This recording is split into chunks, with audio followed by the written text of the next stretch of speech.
a fẹ́ máa rí live data láti inú Power BI service report wa nínú Excel.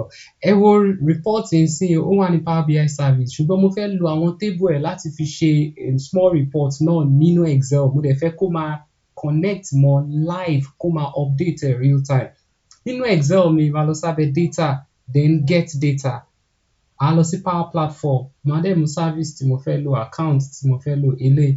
Màá search fún store tí mo wà níbí báyìí, I mean report tí mo wà, which is store 23. Ẹ jẹ́ ká tiẹ̀ kọ́kọ́ insert pivot table náà. Báyìí sí a lè build pivot table wa, ó ti bá wa to gbogbo fields yẹn wá nsìn.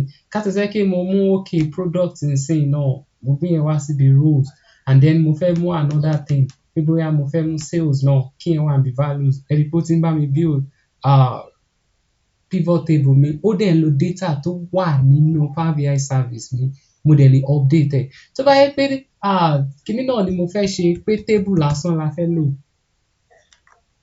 bá ṣe máa lọ sí table náà nìyẹn, tá máa sọ pé no, insert table ni. Kí ni àwọn nǹkan tá a nílò nínú report yẹn tá a fẹ́ kó wà ní table náà?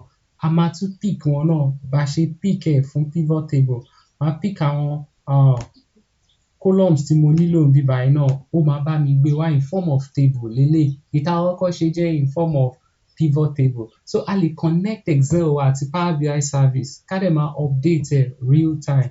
A lè máa ṣe náà báyìí nínú Excel àti Power BI service.